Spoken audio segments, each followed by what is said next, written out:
Hello, everyone. Thank you so much for making it today, and welcome to today's Project Lotus Mental Health webinar, Communication with Your Kids During the Pandemic. I hope everyone's been having an amazing weekend and it's been going well, and you all have been staying safe and healthy. I know this past year has been quite hectic with all the events that have been happening, so we hope this webinar can be a helpful resource in a time like this. My name is Daniel Gu. I'm a high school junior in Portland, Oregon, and I will be your host and moderator today. I am also the founder and director of Project Lotus, the organization that is hosting this webinar today. So just a quick agenda before we start. We'll first be starting with a quick introduction of what to expect, then going into keynote presentations from two amazing speakers, a panel discussion with high school students sharing their experiences, and lastly, an open Q&A. If you'd like to ask questions, we would be happy to get them answered by either a speaker or a panelist. Just wanted to bring everyone's attention to first the Q&A box on the bottom of the screen. If you have a question, please submit them here. We'll try our best to get to it.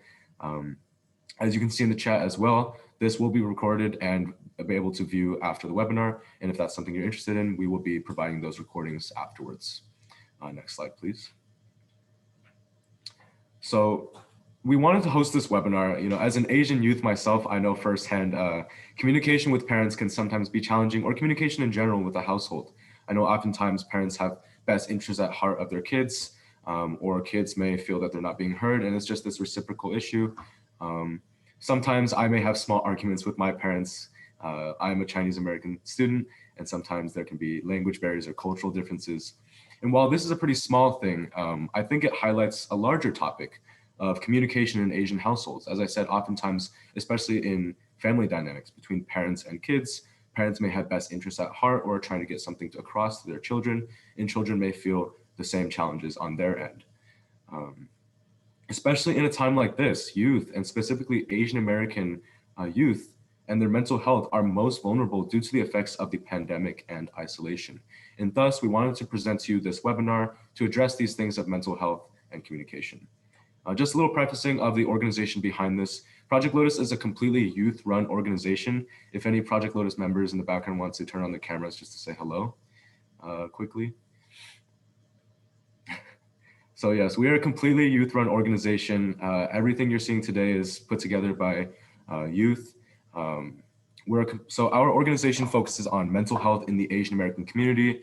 We call ourselves Project Lotus because just how the lotus is a symbol of beauty and growth, even in murky waters, we want to kind of spread this awareness, even in the murky waters, if there is in our community.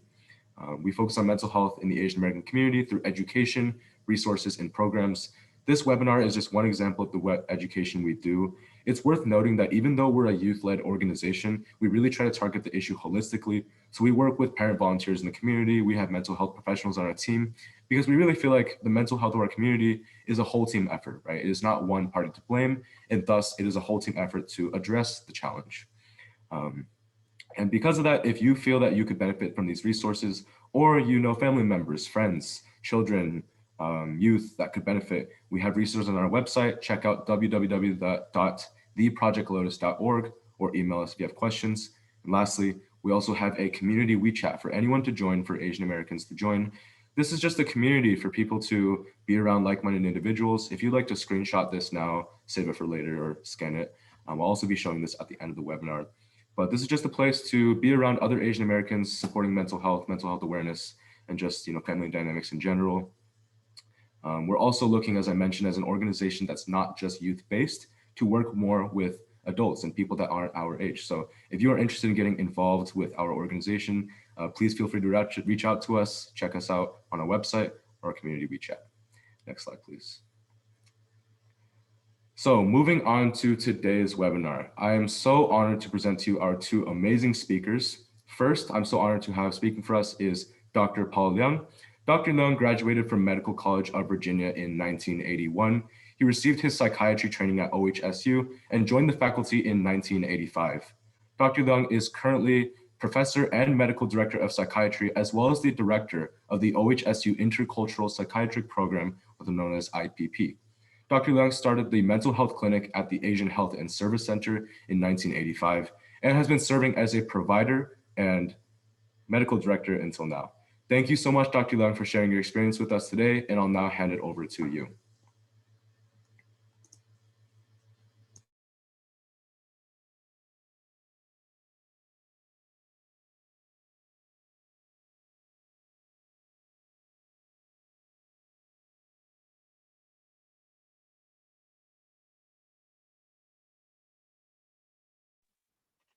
Thank you, Daniel, and apologize for the delay. Um, Want to say good afternoon to all the people in the audience. And before I start, I really want to say something in terms of appreciating the preparations and the organizations of this webinars. This is the first time that I partake in a webinars that is totally organized by young people on this topic. So let me start with my talk, and the next 20 minutes or less, hopefully I can give you informations that you can use in regarding to mental health and adolescent. To start with, I want you to understand that the mental health conditions account for about 16% of global burden of disease and injury in people age group of 10 to 19, including what we call the teenagers. And you need to know that half the mental health conditions started at a relatively young age about 14. But most cases are undetected and untreated.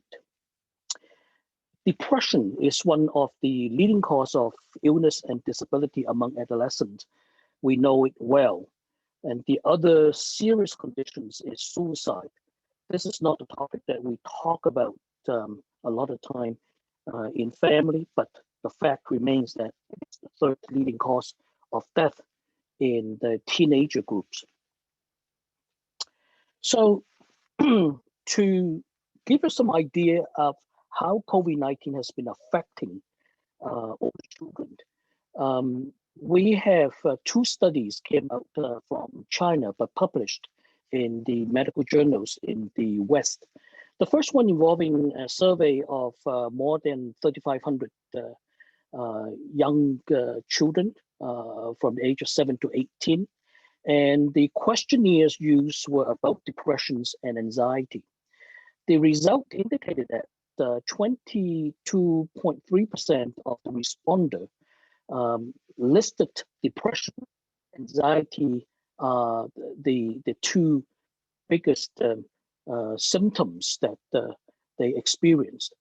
In the second study involving about 8,000 high schoolers, also in China, on online survey, and they found out that people who responded indicated they have depressions. We have about 44%. For anxiety alone is about 37%, but one third of the respondents indicated they have both depressions and anxiety. Now, this is a good time to ask a question. What is a mental condition?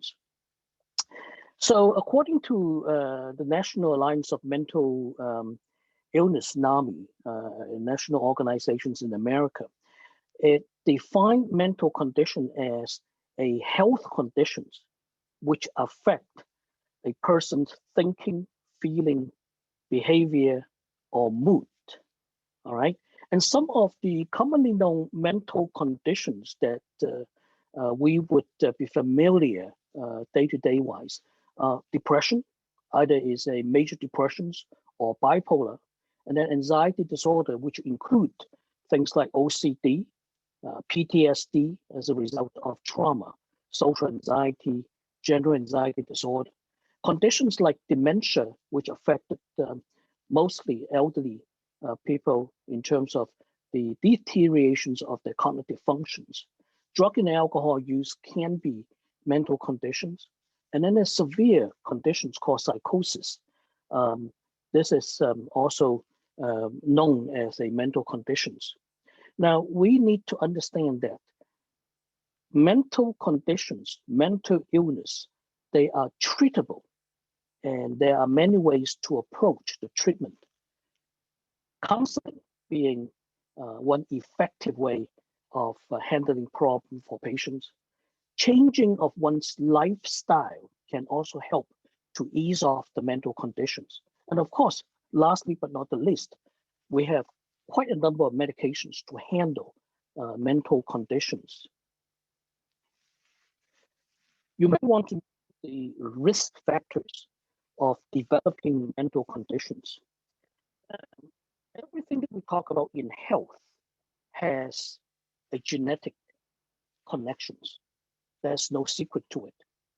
Stress in life certainly is a big reason for causing the onset of mental conditions, in particular depressions, anxiety. Trauma experiences in one's life, either early or later on in life, certainly can kick off some mental conditions, in particular PTSD. Childhood history of abuse or neglect also can render the individual vulnerable later on in life in developing mental conditions. Folks who are living in isolated environment with poor social relationship and support, that too can be a cause of mental conditions. Alcohol and drugs, in contrary to many of people who commonly believe nowadays that if you just recreational drugs wisely, it would not affect your health. That's not true.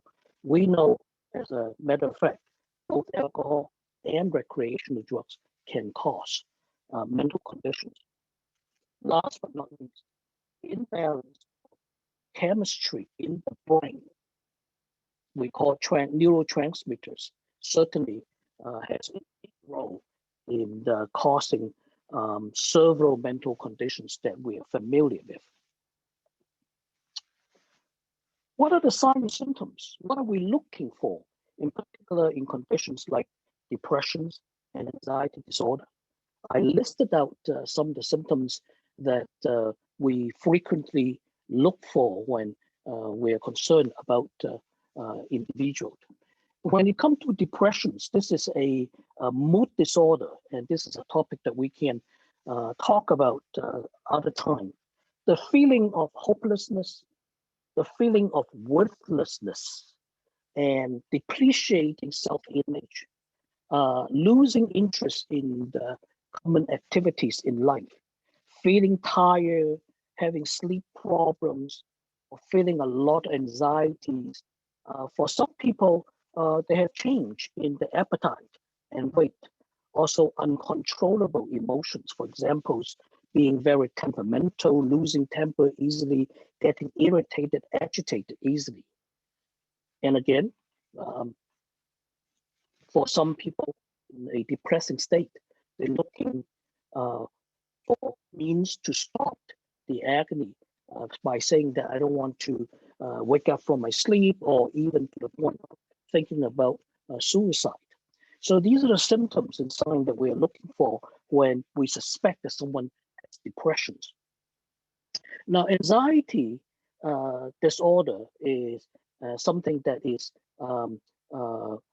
independent from the depressions.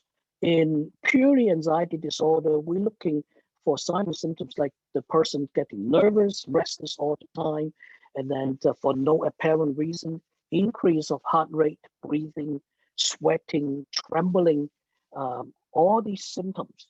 And then the person also complained of feeling weak and tired all the time. And again, sleep is a problem. The patient also complained of unable to focus, unable to control worryings in life, even though they may not be real. And many people with anxiety disorder would also experience problems with the stomach, with the bowel, and all these things we are looking for. Asian cultures in particular don't like to talk about mental health issues. There are many reasons, but I just want you to know that mental health problem is not a purely Western culture or civilization's event. Now, I, no secret, I'm an ethnic Chinese, and so when I look back in my own culture, the abnormality of mood and mind, the disturbances of mood and condition related to mind was well described in ancient Chinese medical texts. And the one particular text here is called 黄帝内经. This is a medical textbook that came out more than 2,000 years ago in China. And in it, well described what today known as mental conditions related to the mind and to the mood. Unfortunately, because of cultural reasons in Asian Asian families, we tend to keep mental conditions or mental health issues to be a very personal topics that we don't want to share with others, or keep it in the family, because the letting out of this kind of informations affect how others would look at us and our family. Actually, in the old time, in the Chinese culture, there was a saying that when you want to marry a certain person, you need to look into the past history of this individual for 3 generations.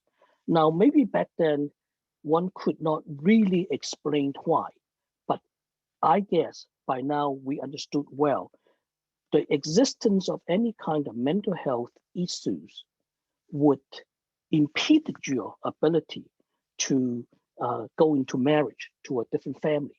Now, that's why the shame and the taboo, the losing face issue, unfortunately, prevent us from openly talking about something which is very important. Matter of fact, when I started out in psychiatry almost 40 years ago, even in America, we did not talk about mental health issue, mental illness openly. It was not until about 30 years ago when a group of celebrities and well-known people started to discuss about the history of depressions, which resulted in what today in the mainstream society we're able to talk about that topic openly. But still, there are many type of mental conditions, even in America and in the Western world, we do not openly talk about. So that I think would give you some idea why it is so difficult for Asian families to talk about that, even among themselves at home. You need to know that mental health issue, mental illness, mental conditions is a health problem. This is just like you having problem with your heart, your lung, or maybe you get diabetes, maybe someone at home get cancer. These are health problems. It's not because of weakness of your character. It certainly is not because you have done something wrong and therefore now you are paying in price in terms of getting mentally ill. And of course, for parents, even though when our kids have problems, we tend to blame ourselves. But when you have opportunity to sit down, look at this issue, it is not a failure of parenting, unless we're talking about abuses, talking about trauma that caused by parents. This is not a condition that not treatable. Mental conditions can be treated. Nowadays, we have a lot of abilities to handle that, as I had mentioned in previous slides. Counseling, therapy, helping you to change your lifestyle, incorporating behavior modifications to help you to undo some unwanted behaviors. Or lastly, we use medications. For example, nowadays, people suffer with depressions and anxiety disorder. We have very effective antidepressant, anti-anxiety agent to handle the symptoms. This is a condition that can go away. It is not necessary that it will go on forever. Of course, when we look at mental illness, mental condition as a whole, we do have the very severe, serious one that can be a lifelong problem that we did handle. But also we have People who just become depressed because of situational conditions, once you're able to put all those things under control, the conditions tend to be lessened or go away. So it's not something to be fearful of. We just need to handle it because it is a health conditions. Now, given the time constraint, I would just throw in this one as the last slide, since we're talking about mental conditions with the adolescent, older children, in particular, a COVID-19 environment. And I did mention earlier in my presentations, depression and anxiety are the two big group affecting people. And so it is wise to just understand what to look for, what kind of warning, what kind of sign we're looking for among our children, so that we can in turn to get help for them. If you see your children change in the mood has to do with how we feel. And if you have a young person at home suddenly become very moody, not only just temporary, but goes on for days, goes on for a week, we need to pay attention. Changing in behavior of the individual. Being very agitated, being very irritated, destructive, or just act out of his or her ordinary character, we need to pay attention. When we have children losing interest in the other hobbies. And in a COVID environment, this is particularly true because we're all being locked up, so to speak, and we don't have an outlet with other activities. And it is easy to see that the young people sitting in front of the computer trying to learn online. And I can tell you one thing, it is very tough to learn online. And that alone can cause a lot of stresses. And we see the changes. Sleep problem, eating problem. If you detected your children has trouble focusing on learning, able to concentrate, or being very forgetful, being absent-minded, we need to pay attention. Schoolwork is a good place for us to pay attention. If your children suddenly not doing as well, now this can be a problem with the learning process, but it also can be a reflection of the young person's inability to focus to learn or losing interest. So that can be a yardstick that we can look for, or we can look out for. Risky, restless behavior, using drug, using alcohol, certainly deserve our attention. And lastly, but not the least important, matter of fact, it's very important, and we need to pay attention if our children start talking about openly, wish not to wake up, or even talking about, I just wish I am dead or not alive. Don't take those talk lightly. We need to pay attention. Now, because of the time issue, I'm going to stop here. And then I believe Dr. Xie is going to tell us how we can effectively communicate with our children. And I'll wait for the Q&A time to answer your questions. Thank you. Thank you so much, Dr. Long. All right. Thank you so much for sharing the information. I know, especially with youth, it gets easy to hide some of these signs. So I really appreciate you sharing some of those signs for parents to spot in the audience. Now, as you can see, Dr. Xie will be presenting. I'll quickly introduce Dr. Xie. Again, we're so honored to have you speaking for us today. Dr. Xie is a licensed educational psychologist in California and is the author of Being a School Psychologist in America and Positive Family. She's also given many talks on communication and family dynamics, and we're so happy to hear you speak today. Thank you so much, Dr. Xie, for sharing your insights with us, and I'll now hand over the presentation to you. Yeah, thank you so much. I was going to ask Dr. Long a question, but I'm going to wait until Q&A because over the past year, many families came to me with what Dr. Long just shared with us, the symptoms on the last slide. So, and some parents even asked me, you know, my son never had attention problems. And suddenly, because of difficulty with online school, was diagnosed with attention deficit. Is that possible? So I'll wait until Q&A and ask Dr. Long to share his professional opinions. Thank you so much for such a insightful presentation on mental health issues for youth. So my job is school psychologist. Typically, I work with pretty severe cases in schools when children have trouble keeping up with their class due to learning disability or autism or other behavior and emotional disturbances.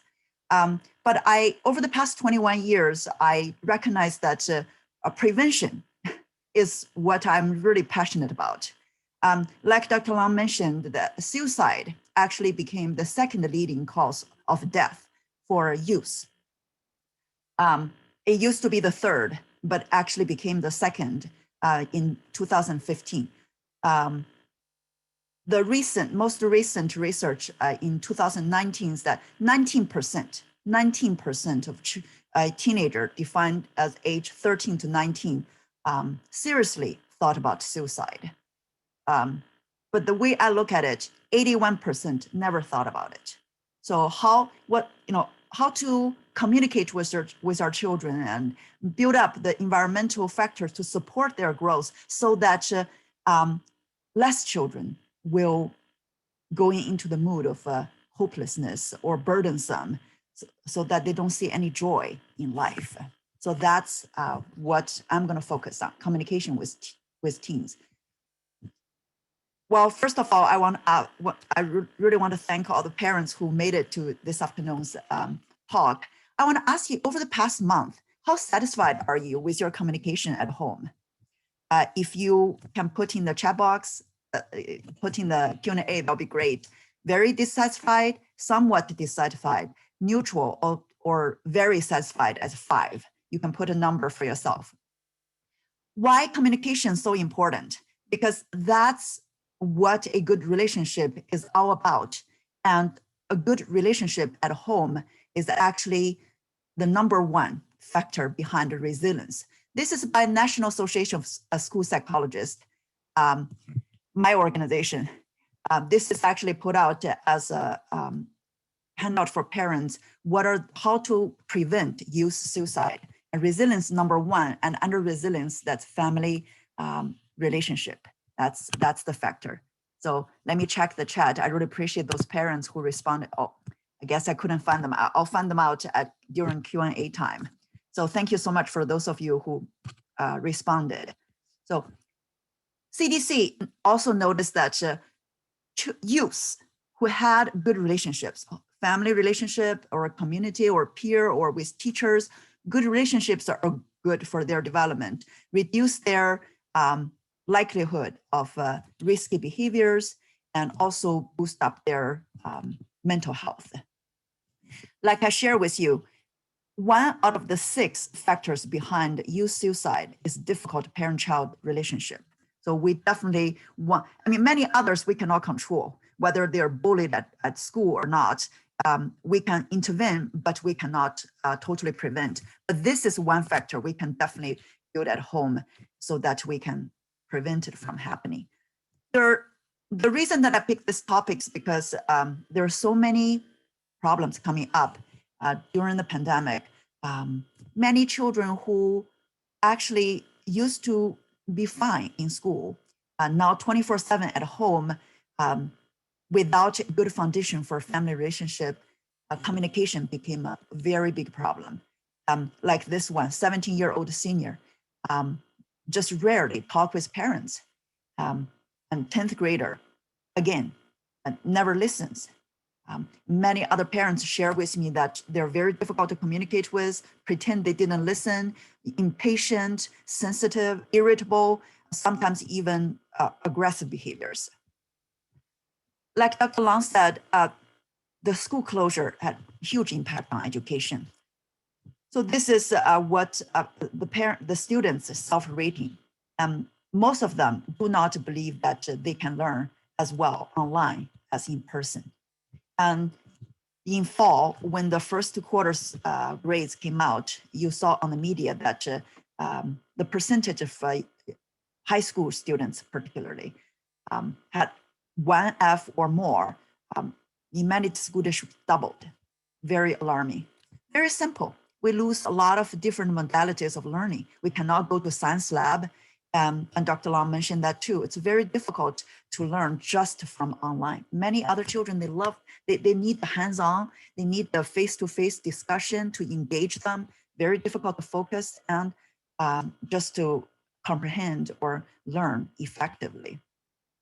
Plus anxiety and depression. And Dr. Long shared with you the data from China. In America, the same thing. Anxiety and depression significantly increased during pandemic. So how to communicate? So before I reach how to talk to your kids, which is the last section, I need to do some preparational work, because the communication on that day is never just a reflection of our communication skills on that day. It actually has a build-up. And the first thing that we need to be aware of is that if we can control our emotions, we can regulate our emotions, we are already 50% there towards a successful communication. Stay our cool. The next few sections are summary of a few different articles regarding communication with teenagers. Stay our cool. Why we have to stay our cool? Because our children cannot. Our brain is fully developed, but our children's, our teens, theirs is not, even though they are taller and bigger than us. So the brain develops from the back to the front in terms of the different functions. Frontal lobe is the slowest developing area, which happens to be self-control or estimation of risks, planning, attention, so all this, time management. So these are the weakest. They do not mature completely until age 25 or later. But the limbic system, the emotional brain, overly developed. And you probably noticed that, oh, why my children are so sensitive? Some parents told me that I just always said is that, oh, if you do not go outside and exercise every day, you're going to become like a trash. I did not mean that you're trash, but my son insisted I call him a trash. So they are very sensitive. Be careful. Avoid any words that may lead to negative reactions, because they may misinterpret or overly react to them. We can be frustrated. We can even be angry, but please find a way to calm ourselves down before we can talk to them. If you find yourself very emotional, please let your son know, I need to take a walk, and in 10 minutes, I'm going to come out and talk to you. Because otherwise, our yelling and screaming will be interpreted as an attack. So be very careful. It will become worse. If we couldn't control our emotions, that will make our teens more emotional. Emotions are actually just signals from our body. These are thermal images for different emotions, as you can tell. We use this for our students in school all the time. Actually, they apply for adults as well. We have different zones for our emotions. If we find ourselves mad or getting physical, really upset, stop. That's the stop zone. We need to go somewhere just to calm ourselves down. We may be tired and very sad. Again, take a rest. So only when we are calm and okay or neutral, at least the neutral, we can go and talk to our children. Be careful. We have different emotional zones. Basically, I want us to be proactive, knowing that we cannot say things like, oh, he destroyed my day or he made me so angry. Nobody can make us angry unless we let them to. Be proactive means be responsible for our own emotions. Do not blame our children. We need to find a way to calm ourselves down. Where do feelings come from? Thoughts, behaviors, and feelings, they go in circles. So how we look at the problem is the problem. So we can manage our emotions by changing our thoughts about it. I shared about this a lot in my past seminars. I'm just going to go through them very quickly. So be careful that we have bias, whatever we can notice. We think that what we see is the truth. Actually, what we see and remember are often just what we believe in. Just my older son, I have 2 teenager sons at home. My older son sent me this last year. Even though I felt like I was really trying to make an effort not to, he still feel like I'm searching for problems. Yeah, so as long as you remember that discipline, the root of that word and the purpose of this action is to teach, to guide, not to punish, we'll have a much better, more positive way to look at their behavior problems. So, but often this go into a coercive cycle. So when they misbehave, we react emotionally. That'll make them escalate and react worse. And then we back off. So we did not solve the problem. Their behavior problem became worse. I remember at the beginning of the pandemic, many parents came to me, said that the teenagers, suddenly they have no structured school, they sleep so late. So parents' intention is very good. Try to remind their children to sleep early, but the way that they talk to the kids were not taken well. So it ended up that the children told them that, okay, you yell at me, asking me to sleep early. In the past, I used to sleep 1 or 2 a.m. Now that I'm not going to sleep until 6 a.m., I'll just show you who's in control. So, and the problem became worse. We didn't get what we want, which is their health. So that is an example of poor communications consequence. So when children do not behave the way that beneficial to their growth, it's either, I mean, for teenagers, it's basically 2, 3, or 4. Power struggle, like I explained to you, when the parents try to force them to do something, even though the intention is good, and the children probably in the back of their head knows that going to bed by 12 is good for them. They're not going to do it just because they feel like if they follow the parents' instruction, that would mean that they backed off and they failed in this struggle. It shouldn't be a power struggle. Revenge. They may be doing things just to make you sad or angry. I have one child at the beginning of the pandemic, last March or so, he did something that the father lost control and slapped his face. And this child stayed in his room for 2 months, no showering, no brushing teeth, and just doesn't do anything, just to show, I mean, on the surface, he won because the parents were so anxious and don't know what to do and try to do everything to please him. But in essence, it's actually hurting himself. For 2 months, he wouldn't do anything, no homework, nothing, no class. So it's hurting him. He couldn't recognize it. We could. But those are the things that with a poor kind of communication really hurts a child. There are also the fourth kind, display of inadequacy.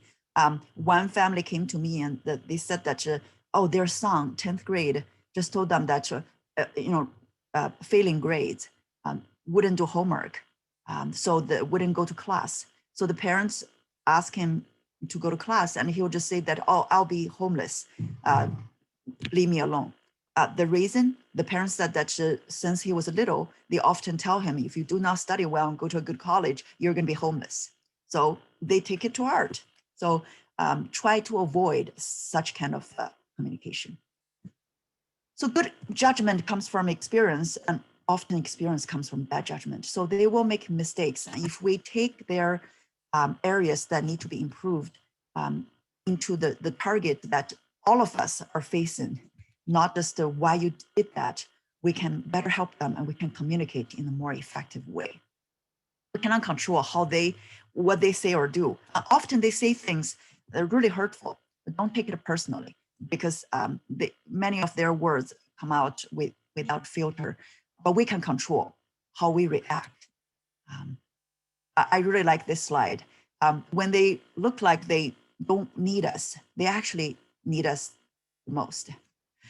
So for communication, controlling our emotion is the first step. And the next one is to make sure that you have overall pretty positive relationship at home. The atmosphere is very good too. Only when they have a good relationship with us, relational power, can be at work at this age. Before age 10, what we say, they do take it seriously because we're in a position of being parents. After 12, that positional power doesn't exist anymore. It has to be relational power. A better relationship will lead to more compliance from our children. I teach positive use classes started last March when the pandemic started. Many high school students told me that, please tell my parents. They all think that almost look like we're carefree in high school, but we're under so much stress. Only because they often tell us that what hardship they went through in high school, as if our high school is a piece of cake. We're under different kind of stress, and my parents don't seem to understand. So that is true. We did a lot of research, like 2009, we did one in the Bay Area. Over 5,000 high school students participated. 54% of female students and 32% of male students reported that they had 3 or more symptoms. It could be like neck pain or difficult to go to sleep, or even chest pain over the past month. So they are under a lot of different stress. Plus, they don't sleep enough, and that adds to, that's not only impacting their physical health, but also mental health. Like this chart shows you 70% of high school students in California do not get 8 hours of sleep. Teenagers 13 to 19, they need about 9 hours as recommended by American Sleep Foundation. So here are some slides. I'll just leave it here for Lotus Project Lotus to share with you. So what do I mean by positive atmosphere at home? More positive emotions than negative emotions, than conflicts or stress. Lots of research started from 1970s to now found out that if you trigger children or teens positive affect, and then the follow-up task they have to complete shows that they positively correlates with their attention, creativity, decision-making, self-control, resilience, and intrinsic motivation, different kinds. I shared with many of the parents in the past, and you can check out my previous seminars. So this is Dr. Barbara Fredrickson. She emphasized that negative emotions are important for us. For example, fear made us to run faster to survive away from the danger. But the problem with negative emotions, such as when we are in a conflict with our children, is that our vision is narrowed, focused on each other, focused on the problem or the other's argument. So we cannot think creatively. Like the previous slide showed you, only when we are in a positive emotion, serenity, or hopeful, joy, interested, all these positive emotions, only under those conditions, we can creatively looking for resources to solve the problem.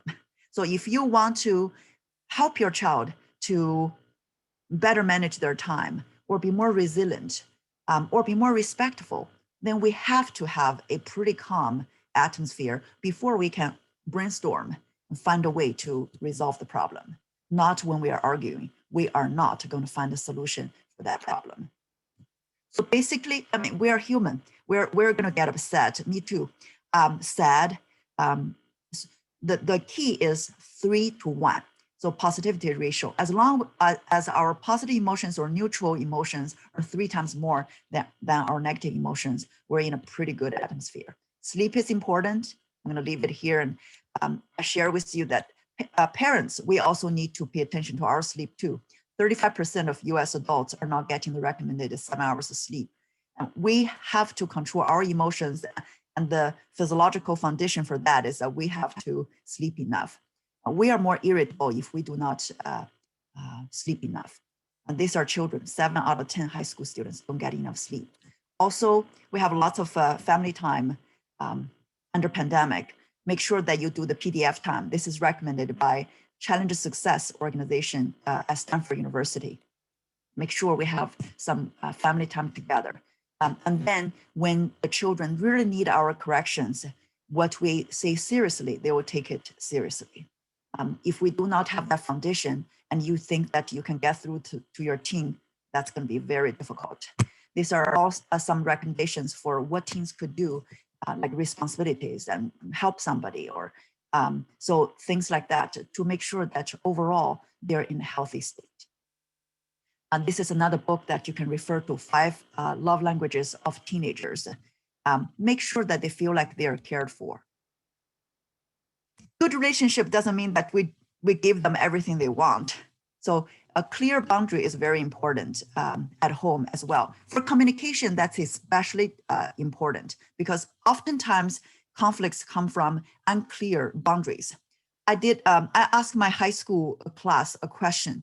So if you promised to go to bed at 11:30, but your mom and dad found you still playing on your phone 1:30 a.m., is that a lie?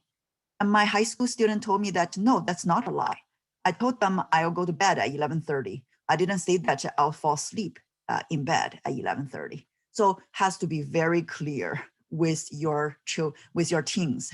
So this is also one of the topic I often talk about. You can check out in my previous ones. Children are very smart. 71% agree that rules are very important for them. So I really like Dr. Stenberg's quotation here. He studies the relationships. What causes conflicts at home is not assertion of authority, but the confusion. It's not very clear boundaries, and you did not explain why this rule is in, or you did not involve them when you make a decision. So basically, I have 2 teenager sons at home, and I learned the lesson the hard way. If we do not let them know ahead of time or get their permission, they're not going to follow. A lot of times they need space. In communication, we need to respect that. Yeah, if they don't want to talk to us, or if they say leave me alone, and you can let them know, yes, I respect that, and when you come down, we can talk again. So they often need that time. Very clear boundaries is very good foundation for our communication. Like my younger son signed a contract when we gave him the phone. And under pandemic, I found him playing on it at the time that he agreed not to. Then on the contract, it's very clear, the line is cut off. And plus, under pandemic, who needs a cell phone? So, I mean, I'm talking about students. They can communicate with their children on Discord or on Google Hangout. So we cut the line, and he has there's no confusion because he signed the contract. So it has to be very clear, especially for technology use. The next 2 sections are for communication, the real communication, because the first 3 are preparational work.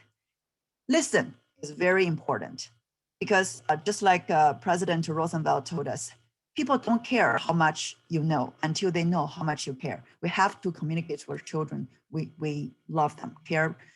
Everything that we say is for their best interest. I love this traditional word of listen in Chinese language. We listen not only with our ears, but also our eyes and our heart. This is one question that was raised in my Thursday evening seminar in the Bay Area. So, and the parents said that as soon as I opened the door after a long, frustrating day at work, my 17-year-old yelled at me for not being responsible because he caught my 11-year-old daughter watching YouTube videos during online class. And he said that I have to work, I have to discipline her like a parent. Where are you? You're so irresponsible. And this parent said that I yelled back for his bad attitude because I was tired and I don't like the way he talked to me, which led to a big fight. What did I do wrong? What did this parent do wrong is he did not listen carefully. What this son is trying to convey, he did a lot of work, actually supposed to be done by parents, but parents are working outside of the house. So what he needs right now is to be recognized. Yeah, if I were the parents, I would like praising this child. I'm a 17-year-old, very good job. I told this mom, go home and apologize and really praise him for doing such a wonderful job. And then I'll share with you what was, and then you can tell him that if you tell me in a different way, it will be much easier for me to accept. And then at the end, add another thing. But I'm so grateful that I have such a responsible son like you. And plus, as you can notice, that your younger sister rarely listens to parents, but really respect you. And that's another information that this parent told me. So what did you hear?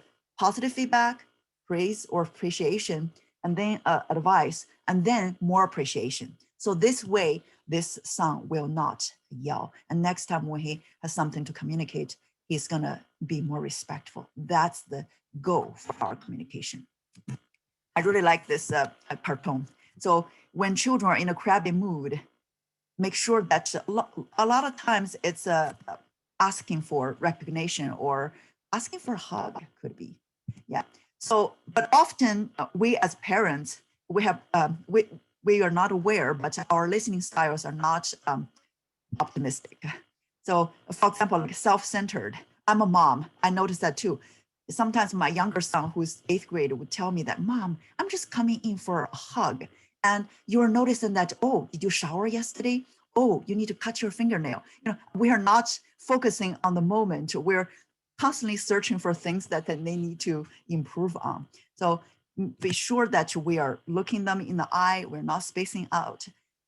We're really listening to what they try to, the message behind their words, not only listening to what we believe in.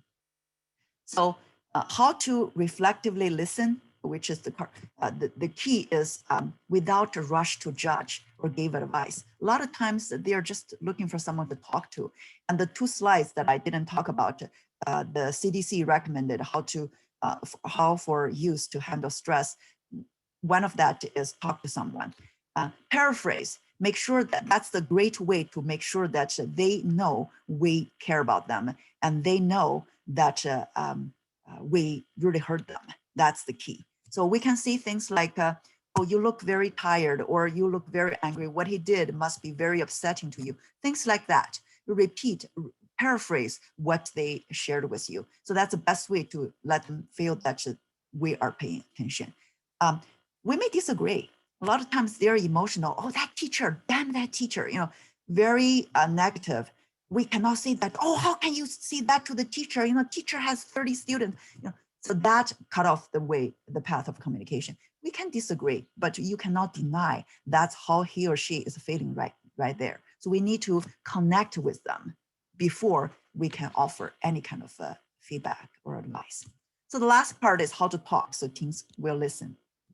Make sure we understand that only 7% of the message are communicated through words. It's our tone, our facial expression, our body language really counts at home, especially. So I asked my high school students, what advice do you tell your parents?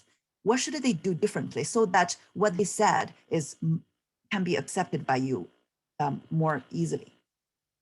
All the high school students told me the tone, please pay attention to the tone, accusative tone. So they are very sensitive in high school. My junior high students, very different. They told me their advice, number 1 is please recognize what I did right. So, so this too, if we can follow this too, we are pretty, we can control our emotion in a pretty positive, our communication in a pretty positive ways. Communication could be body language too. I often tell the parents that please make sure each day you have at least 3 times you recognize your son's or your daughter's progress or something you need to express your appreciation for. A hug counts too. Yeah, one hug counts as 1 positive feedback. Also, when we talk, make sure that try to focus on the issue without any emotions. So the example I gave you at the beginning of the talk, things like the trash or homeless or, you know, this kind of things, try to avoid. Just to say that I notice you have lots of clothes on your floor, instead of saying, what a mess. So just to share with them what you observed. And then you can share how that made you feel. And then you share what exactly you want them to do. Just focus on the things without much emotions. This is from Nonviolent Communication, very classic book. So I message instead of you. accusative tone. I feel sad, or I feel very worried when I observe that you are in front of a computer for over 2 hours without moving. Please go out for 15 minutes at a point when you see that you can break away from what you're doing. So things like that. So specific request. We parents, all of us love our children. Nobody loves our children as much as we do. But the same message, two different ways to communicate can be heard very differently. Like be quiet, or can you use a softer voice? Things like that. Our words matter. The sandwich, as I share with you, how to give constructive criticism. First, recognize something that they did really well, and then give advice respectfully, and then mention something that did well. They often use this in in the professional, in companies too, because this actually came from organizational psychology, Lazada ratio. So what kind of a team in an organization perform the best? That's the team, the communications, 3 times positive versus 1 constructive criticism, 3 to 6 versus 1. So at home, they did a research later in educational psychology. In class, it's 4 to 1. So teachers, 4 times positive feedback versus 1 negative feedback produce the most effective teaching style. At home, it's 5 to 1. My 2 boys told me that you don't need to be 5 to 1, 2 to 1 is fine. So as long as we gave more positive feedback than negative feedback, they're okay. So communication with teenagers, it's very difficult to give a direct request. Please ask open-ended questions, curious questions. What do you think about this? So not demanding, or actively listening, like I shared, paraphrasing, make sure they understand how much we care about them. Acknowledge their opinion, even though you may not agree at that moment. Try to avoid, this is called ironic rebound. They did a research and asked those subjects, do not think about polar bear. Nobody think about polar bear in their regular life, just because somebody asked them not to, and that word is stuck in their mind. So ironic rebound.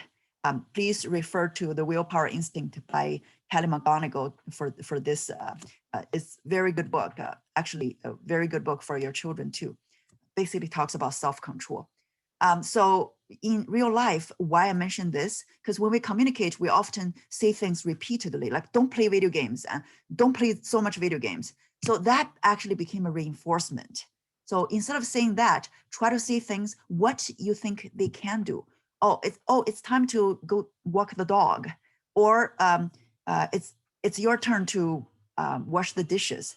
Things like that. What they can do, because they heard many times, don't play video games, and to them it's just the wind, or worse, make them want to play more. I actually asked my high school students in the class, if your parents ask you to stop playing video games, what's your reaction?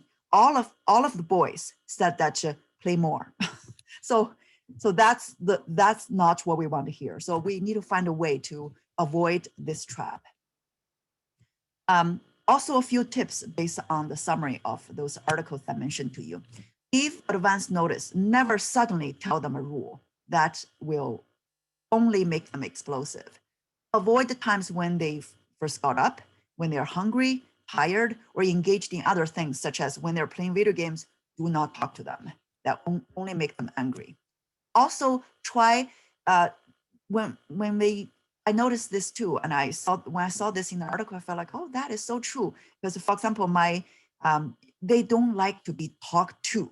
We can talk with them. Do not talk to, and with a direct act on that, that often is interpreted as an attack.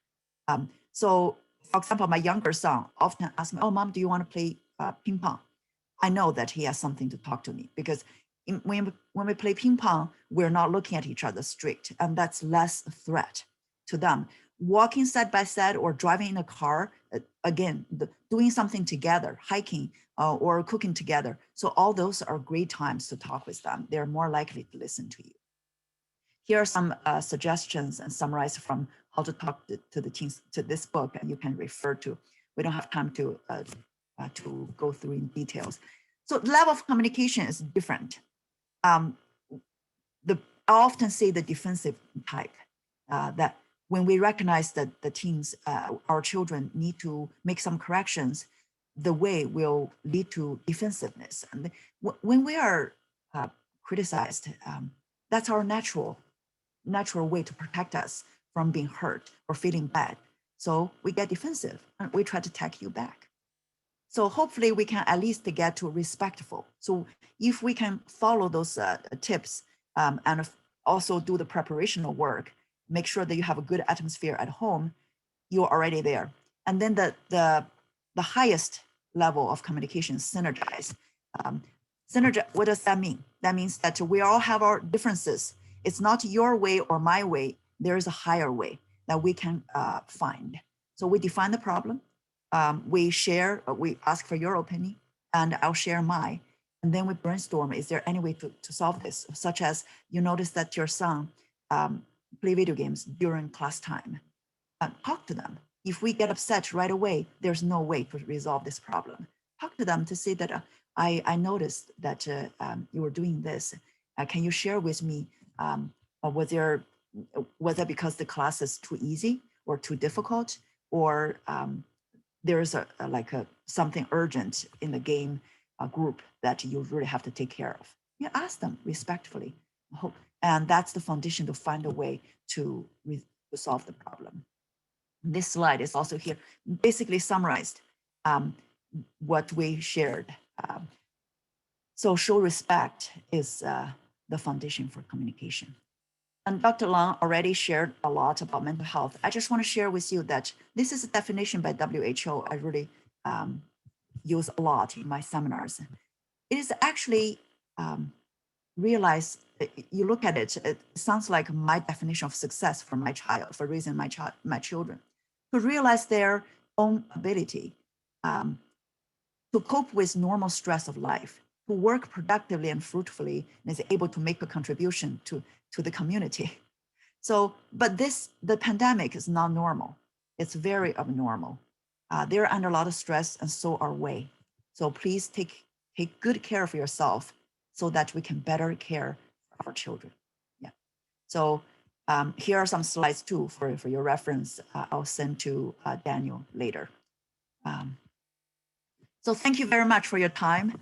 And now I can ask Dr. Lang the question. So we can go to the Q&A section. Thank you so much for your time, and thank you for the organizer.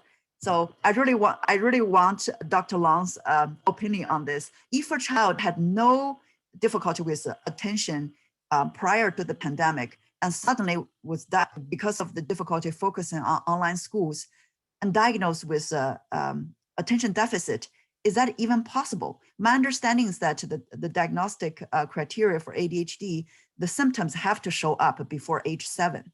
So I cannot wait for Dr. Lang's opinion about that.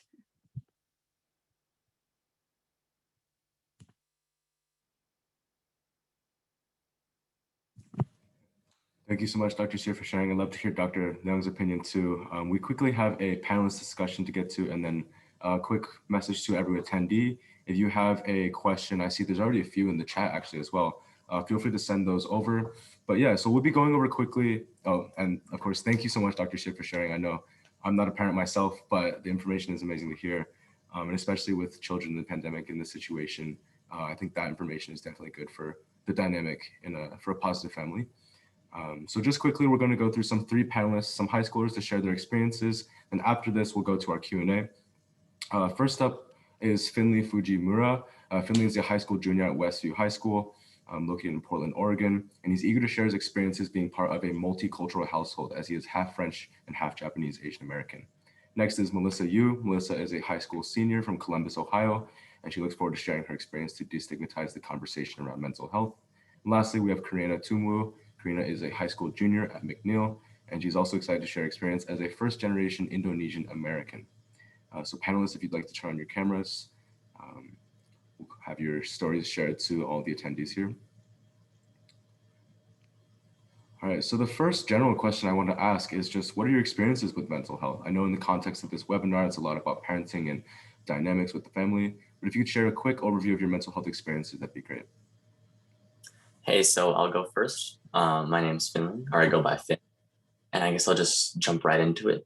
So my experience is that around halfway through around middle school, so I'd say around 7th to 8th grade, I was around 12 to 13, I started sort of expressing a lot of, different symptoms of, like depression. So I was very like singling myself off. I was in my room a lot. I've lost motivation in both school and my hobbies. And that's something my parents noticed because they had seen how I was acting before and they saw I was acting after. And they came to me, and thankfully my parents were actually very supportive of the fact that I had mental issues. And they came to me and they said, Finn, do you want to go see a therapist? Do you want to, like go talk to someone, maybe get help?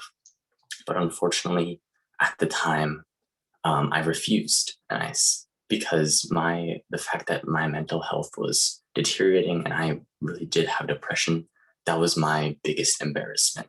That was one thing that I never wanted to admit. So even though I wanted to go to a therapist, even though I wanted to go talk to someone and get help, I always refused because I had this almost like invisible societal pressure that was telling me, no, you have to be strong. You have to keep, this kind of like act up that you're fine, because you can't let anyone know that in the inside that you're not feeling okay. So I almost for 3 years, I pushed away and away. I said, no, I don't want therapy. I don't want any of this, even though on the inside I really did. But there's always a voice telling me that, like if you do this, then you'll look weak, even though there's no one there to like make fun of me or do anything like that. And eventually, I matured, and it took time. And eventually, starting this year, I said yes, finally, to taking therapy, and I've been doing it ever since. But I think my kind of little insight that I wanted to go into is that sometimes as a parent, you're going to do so much for your kid, and you're going to feel like maybe you're not doing enough, but there is only so much that you can do. You can't really force your child to go to therapy. They're only really going to commit to it and talk to the therapist about their real problems if they feel that they need to. And sometimes kids, especially I found that boys, like in their teenage years, they're going to be in denial about their mental health. So sometimes they'll turn it down. And all you can really do as parents is put it out there and give them the option of therapy or other treatments of mental health.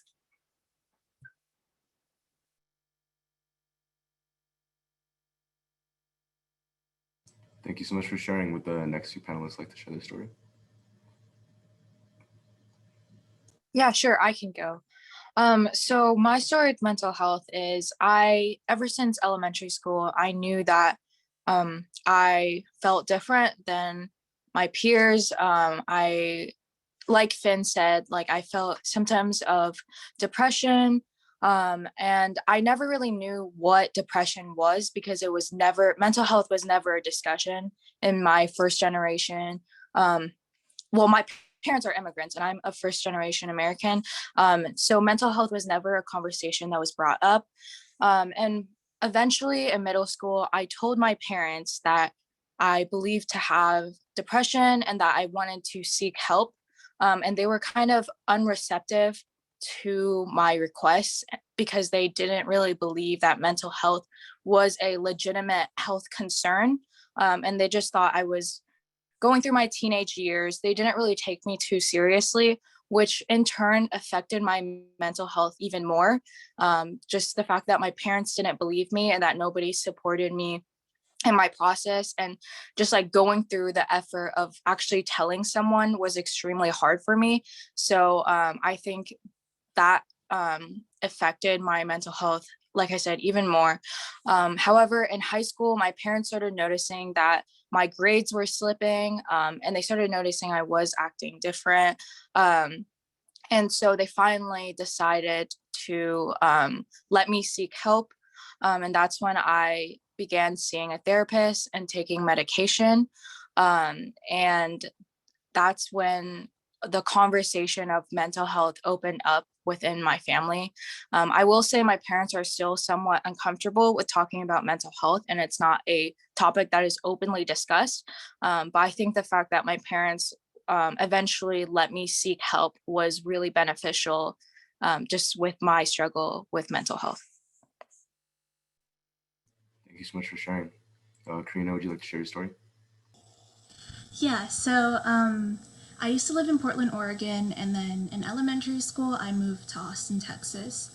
And I think ever since I moved to Austin, I felt like I had a very hard time making friends and keeping those friends. And I would usually just ignore it until probably my 7th and 8th grade year. It was very prominent how bad my social problems were. And because of that, they kind of bled into other problems. And so I had other problems arise in my life as well. So I was bullied pretty badly by my group of friends to the point where I would eat lunch with my English teacher, or the counselor would have to pull me once or twice every week to just go talk to her. I did everything alone, and I often felt like the third option when I was in middle school. And because of this, it affected how I was in my family. I felt a very big disconnect from them. I felt very distant from a lot of people around me. And I felt really pressured to do good in school, even though it was only middle school and typically grades don't necessarily count until you're in high school. I felt so pressured. I thought I had to be like this A+ student. I ended up losing interest in a lot of the things I used to love, and I would isolate myself and like always listen to music and like not really talk to anyone. And it was crazy how I was such an extrovert, and then I suddenly became this quiet girl who wouldn't even talk to anyone. And this took a really like big mental strain on me, and it was really overwhelming. And at my school in our district, we have this system where if you search things up on your school account that may be a little heavy, like the words are kind of dangerous in a way, like they see that you could potentially have a mental health problem, they actually ping this and then they send it to your counselor or to a teacher. And so in my English class, we were writing a poem, and then I wrote how I felt, and the words were so heavy that I used that I was pinged and I had to be pulled to the counselor. And this is when I knew I had to start talking to my parents about this. And this was something I was really afraid of because in Asian culture, it's not typical that you go to your parents and that you talk to them about how you feel. You're just expected to kind of suck it up and like think it will go away eventually. So this was really scary for me personally.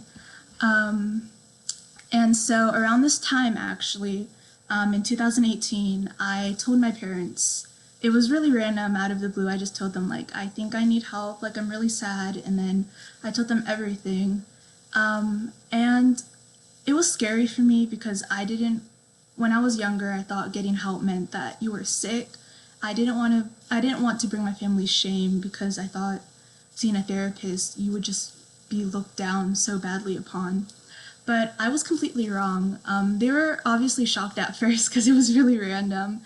But they were extremely receptive, and they told me that they would find me help, and they were extremely understanding, and they listened without interjecting. And I think I want to stress the fact that I think a lot of kids like me, they're afraid to talk about their mental health because they think that just because their family is stable, they have a great family, and they're financially stable, they don't think they deserve to be sad. But I think that should really be addressed because I think that it is completely okay to be sad even though you have such a stable family and such stable well-being in your life. I think it's important that students, if you're watching this, to know that it's completely okay and that you should still reach out to your parents even though you think that you can be grateful and still be sad. Thank you so much. I know, especially with youth, being able to share those stories, seeing that perspective for parents can be especially helpful. So thank you for being brave and for sharing your stories. I think all the panelists have highlighted, strengths to their situation, what went well, what was a good way to address the situation. And their stories also highlight what didn't go well, what could have been done better in that situation. So thank you for sharing, and I hope the attendees also benefit from hearing your stories. So now with the time remaining we have, we're going to go straight into a Q&A discussion. So if all the speakers would like to turn on their cameras, what this is going to be is if you have a question, please send it to the Q&A box and we will get to it. You can either choose to have it addressed to a specific person, or I will just address it based on how the question is formatted. So now if you have any questions, please submit them. I'll start going through just a few questions we got throughout the talk. One is, I am a second generation Taiwanese American. Growing up, I often didn't feel like I could share any kind of negative emotion, as I would immediately get shot down for showing, quote, respect for my elders, something I know is highly valued in Asian culture. This essentially led to me not thinking they were safe to share with. I want to do things differently with my own children, but at the same time, would like to honor this tradition to some extent. What's the best way to balance between validating emotion and calling things out when things may be considered disrespectful? I would highly recommend this book, Positive Discipline. It has been popular since 1980s. Yeah, this book will answer all your questions. I would suggest to the person who asked the question is to start your own traditions at home, allowing your children to talk to you, but also, you know, as you communicate with your children, you also want to model for them what would be the right way for your children to talk to you. I don't think you can change anything in terms of your communications with your senior. That's said. You know, we old dogs, it's difficult to learn new tricks, put it that way. But you can certainly start something new with your teens. Thank you so much. Yeah, it sounds like new tradition sounds like an interesting way to be able to get that balance. The next question is specific to Dr. Xie. When a misbehavior comes up, we react with anger, but not calmness, which is only good for the moment, but not having a lasting effect. What suggestion can we try and adapt? It depends on your child's age. You need to take care of yourself first. Make sure that you're not, like I mentioned in the seminar, you need to rest well. And then you need to look at the problem differently. Instead of saying that the behaviors are a reason to punish, you have to look at the behavior as an opportunity to learn. Children are most sensitive when they are not doing well. So how we react will determine what they learn from it, versus this is something that I will make sure that next time I make a mistake, I will not let my parents know. So our attitude towards their misbehavior will determine our reaction. So that change your thoughts, that slide on how you look at the problem is the problem. That will determine what kind of emotion you will have. So that will help you to calm down and to together with the child look at this problem and solve the problem. Could be time management. Whenever there's a misbehavior, we are actually looking at a skill that the child doesn't have yet. So if we can calmly work with the child, we can help them to grow this skill. That's the key for discipline. Thank you, Dr. Xie. One to Dr. Liang. My son is at 10th grade. He is doing well in academics, but he plays a lot of games, such as today, he plays straight about 5 hours. He said he won't stop till he wins. So the first question is this a mental health problem or a self-control problem? And 2, at what point should I be concerned? 3, what can I do? To answer this question in a simple way is yes, it is both a mental conditions as well as a self-discipline issue. But remember this, if your son is doing well academically, at least half the problems you don't have to worry about. It is when the young person so much so consumed by the screen time that affect the normal functioning in life. That's when we really need to get worried about. Unfortunately, in the COVID environment, there's no outlet for the young person to spend his or her own energy, all right? And so, yes, we need to be concerned, but also do not, my opinion, over concerned, and it become a problem between you and your children. Thank you, Dr. Liang. We have another question. I have a 19-year-old nephew living with us as an international student. His grandpa in China just passed away a day ago. He is very sad, but can't go back to China at this point. What is the best way to respond to this for us? We want to help him mentally. This is a question I'll leave open to any panelists or speakers if you'd like to answer. Dr. Sia, you want to take? No, go ahead. There is no better way. You have to acknowledge it's a big loss, and you have to help this young person to grieve through the loss. And the way to help is be there, show your care, be patient. If the young man want to talk, talk. If not, allow some silence, allow time for the person to just work through the emotions. Yeah, there are many ways to cope with grief as well, such as writing, document their memories for grandpa. I worked with many kids who lost their parents or grandparents in public schools, and just putting together a panel with their pictures or good memories. All these are very therapeutic ways for them to cope with their the grief. And plus, it takes time. I have children coming back to me 9 years after that happened, and still want to ask me, how did I react that day? The pain just takes a long time. Yeah. Thank you for sharing. I'd like to quickly go over some pre-submitted questions as well. I know we still have some in the question bank, but just to get these out of the way. One question pre-submitted was, quote, "My kids aren't finding meaning in life during the pandemic." And it seems that this topic is really hitting on topics of depression and maybe suicidal thoughts. Would any speakers like to address maybe the aspects of suicidal thoughts during the pandemic with youth? Go ahead, Dr. Long. This is a heavy topic.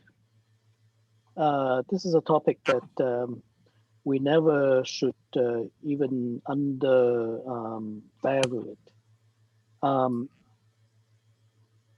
In a pandemic environment, because of the isolations, because of the lack of outlet of energy, and also the frustrations with online learning activities, as you have seen the presentations a while ago, the complaint of depressions and anxiety symptoms double the normal kind. The suicide thought is something that you cannot escape. For some young people, if they're willing to bring it up, that is the time for helpers, for parents should be willing to sit down and listen and hear the complaint well, and also need to learn about warning signs for serious suicide ideations and take interventions. I know that these kind of talk are very theoretical, very big talk, but it takes understanding, willing to listen, and some basic understanding of how to get help to get through this.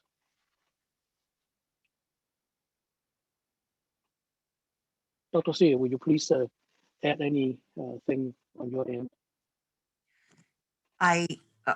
This past year, the junior high that I work for, several family are facing the same problem. We did encourage, each one of them have a slightly different reason. So to accurately address this problem, I would definitely recommend seek help from your public school. Every public school has a school counselor. They will make the judgment what to do, what's the best next step. Those counselors can provide online support services. They can do crisis management and also the first, they're like a first aid. They can offer the help right away, and then they will share with you, make the recommendation, exactly what to do. Thank you, Dr. Xie. Thank you, Dr. Leung. Question for the panelists, actually. There are times when I'm trying to communicate with my teens and they inevitably put up a wall with, quote, "no more questions," which is difficult when I'm still trying to have a discussion with them. What's the best way, in your opinion, for a parent to navigate this? Should they back off and try later? Or is there a better way to respond to this defensive reaction? I feel like I could kind of talk on this one a little bit good, just from having experience as being like a kid that was very shut off from my parents. I think if I just speak for myself, there's one thing that every kid hates is like a parent being too much into their business. Pretty much just like being like sort of what we call like a helicopter parent. I think that kind of demeans, and if anything, it kind of makes your kid more sneaky and more careful, more like prone to not sharing anything with you. So I think when a child just sort of like shuts you down, in my opinion, I don't think just kind of pushing until they finally give in is sort of the way to go, but more of maybe like a natural sort of, maybe you find something like you two have in common that you can do together and strike up more of a natural conversation than just asking right off the bat and make them want to tell you instead of you just making them tell you. And I think that ties into what, oh, sorry about that. Go ahead. No, go ahead, Dave. I was just saying, I think that ties into what Dr. Xie mentioned in her talk about finding something. She mentioned ping pong was one example where there's a little easier medium to get the information across. Melissa, did you want to add on? The other thing I wanted to add on is very unnatural to not talk about mental health for years and all of a sudden like bring up these conversations with them. So understand their perspective of how unnatural it seems for them, and how they're processing how to approach these conversations themselves. And I think that it is like something you need to work on through like all factors of communicating with your child, not only these like certain conversations about mental health per se, but just in day-to-day conversations and the way you treat them. Just be aware of like their mental health struggles, and when the opportunity arises naturally, it would be a lot easier for you to talk about it, or when topics of conversation become more normal to them, then they'll feel more inclined to talk about it with you. I think adding on to what Melissa said, I think a lot of the times we try and sort out how we feel. We don't want to come off as wrong to our parents as well. We don't want to make them feel like they didn't do their job right. So a lot of the times we do try and process how are we going to tell our parents. And a lot of that, I think it is, you just have to wait until your kid is ready. And I think the best thing you can do is just to let them know that you're there with open arms, and it doesn't matter if he or she comes to you in a year or maybe even tomorrow.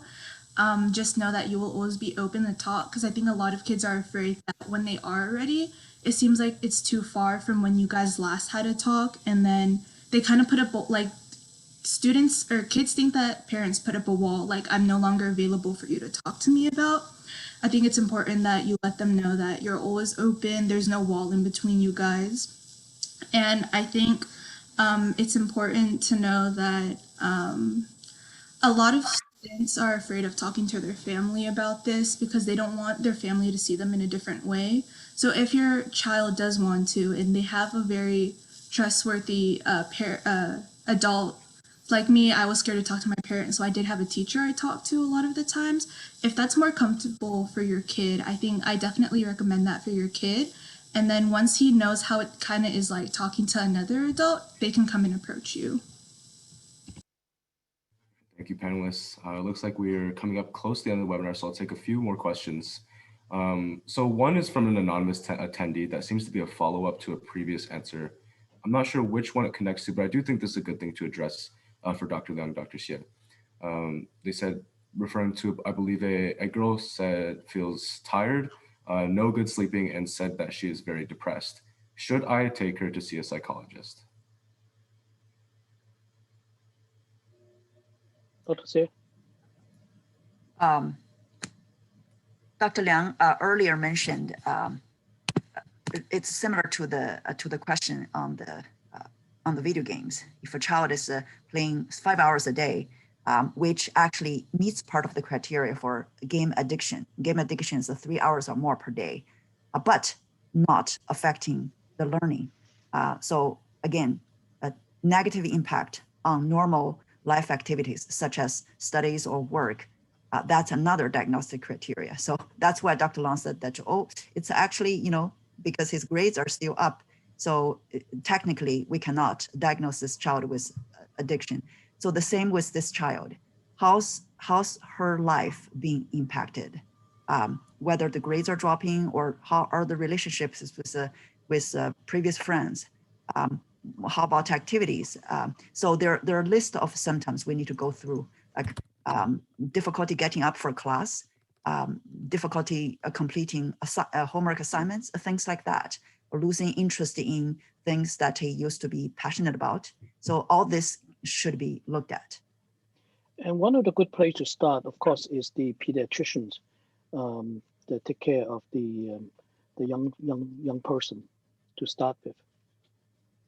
If you're not sure, just make appointment. The pediatrician will be the first gate. Yeah, they will give you a screening, and then they will make the recommendation. You should seek psychiatric help or not.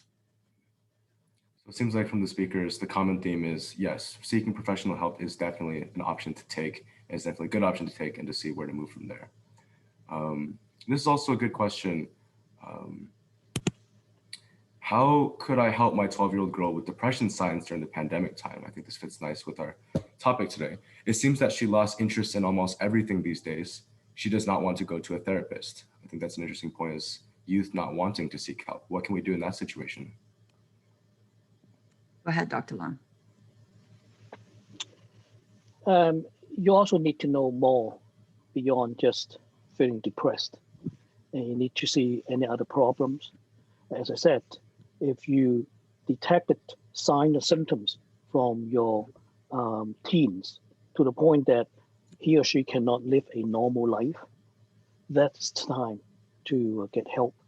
Otherwise, again, showing your care as a parent, you're not a professional, you're not required to make a diagnosis. So you need to function like a parent. You need to care for your teens. You need to listen if they're willing to talk to you. You need to continue to provide for the normal things that your teens need to go on with life. And yet, if, as I said, if the complaints or the signs or symptoms come out, then you know that it's affecting the person's health or way to living daily activities. Then you get the professional help. Dr. Sheila, would you like to add on to that? No. Got it. All right. I think we can take one last question then. We took a quick look at this Q&A box and we'll wrap up this webinar. Let's see. Another question: when I try to talk to my son, sometimes he said, "Shut up," when I just started. It's hard for me to stop immediately, just like when you're running, it's hard to stop completely. So I felt uncomfortable. Wonder what options do I have? I feel I'm disrespected. So it seems this is another communication question of getting the message across. If Dr. Xie, Dr. Young, or even a panelist would like to answer this. Very good question. So I feel like, first of all, that in communication with teams, correct doesn't mean effective. What you felt is very correct. It is disrespectful for sure. But if we catch them on that or nail them on that, they'll make them even worse. So we can say that, oh, you look like you're engaged with something else. What would be a good time to talk about this? You know, things like that. So we can control how we react. We cannot control how our children say or do. I would like to hear our panelists. I think they will shed a lot of lights on this. Would you say the same to your parents? Yeah, just there's a line between sort of like understanding what your kid is saying and then just a complete like disrespect. So I think as a parent, you shouldn't have to take disrespect, but realize that I think we saw in the presentations that a teen's brain isn't fully grown yet. It hasn't come to that full conclusion of maturity. So, and I'll see, sometimes I even see with my friends or even myself when I was younger, is that a teenager will sometimes always think that they're right, that they're always in the right, and the parents, they don't want the best for them, and whatever, all that kind of stuff. And they're going to be really just aggressive sometimes, and especially with if we're talking about like a teenage boy, they can get very aggressive. So I think kind of like the best way with that, like Dr. J said, was that ask them if it's a better time, or be very like respectful with saying, hey, can you, like, please don't say that to me. I find it disrespectful. Engage with your own feelings, and maybe that they'll actually get, a little something in their bread that maybe they'll feel a little bit of guilty for telling you to shut up. Yeah. Go ahead. Sorry. Oh, sorry. You can go. No, I'm just saying that Finley got a very good point that I didn't mention. We need to share with the child. I feel very disrespected when you talk to me in that tone.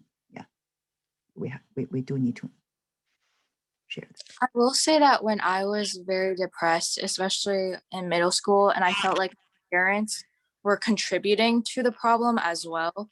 I will admit, like, I was more respectful than I am today. And part of that has to do with maturity, like Finn said. And I think part of it also just has to do with their mental state while they're depressed. It's hard to understand. But like Finn said, I completely agree that you shouldn't have to take any disrespect, and you should like openly communicate with your child about it. But also, like earlier, you should also, sorry, I thought I cut out for a second. You should also be wary of not overreacting, because I think that will only inflame the situation. But I still think that you should openly communicate in like a calm manner of why you feel disrespected, and make them feel a little guilty for their actions, like Finn said. I agree with both Finn and Melissa. There is a very fine line where you can call it disrespect. And I think you should communicate that with your kid and tell them like, hey, but don't get mad, because that won't benefit like either side. It'll just make it worse. And also I think as teens grow, we do go through things that we can, like we go through personal things that we prefer to keep to ourselves and not tell others.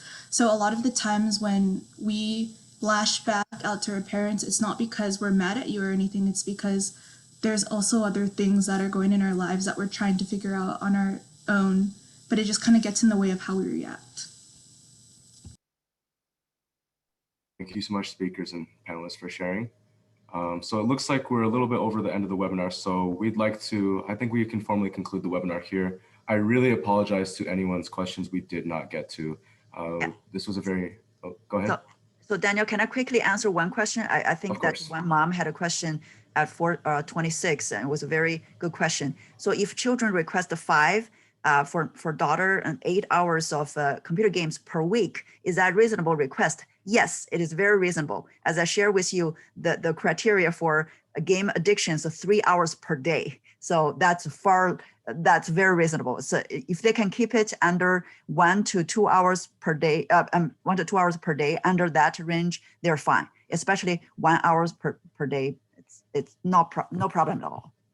I agree. And Dr. Xie, a quick answer to your question, ADHD. Yes.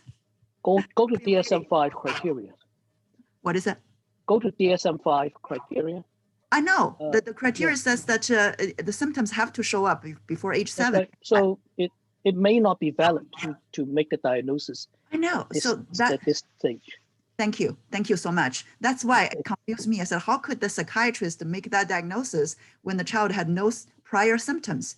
Yeah, it's because the pandemic doesn't make it a deficit. Thank you so much. Now I feel better for my judgment. All right. Thank you for the clarification. And on that point of the gaming point, I guess it makes us maybe panelists who like to play video games happy to hear that that amount of game time is all right. But anyways, is there any last pressing questions, speakers, you'd like to get to? Otherwise, I think we can wrap this up. All right. Then thank you again, everyone, for making the end of the webinar. If we could get the last screen share, thank you so much. I really apologize if we didn't get to any of your questions. Here's this community WeChat group if you'd like to join, or our website and social media platforms. We will be hosting more events like this where you can ask questions with the community WeChat. We may be inviting speakers in to do these similar style Q&As where we have more time to get to more questions. However, I really want to say thank you so much again to Dr. Liang and Dr. Xie for a very amazing, engaging dialogue and for your time today and expertise. And thank you again, of course, to Finn, Melissa, and Karina for being brave and sharing your stories. I think a lot of the attendees can benefit from those. I hope that this information has helped you all in the audience. I know as youth, we really appreciate the fact that there are parents willing to take these steps to improve the positive dynamic in their families. So on behalf of the Project Lotus team, thank you so much for attending and hearing us out and hearing this information. Whether it be communicating, supporting mental health, or creating a positive environment, we really appreciate any parents in the audience.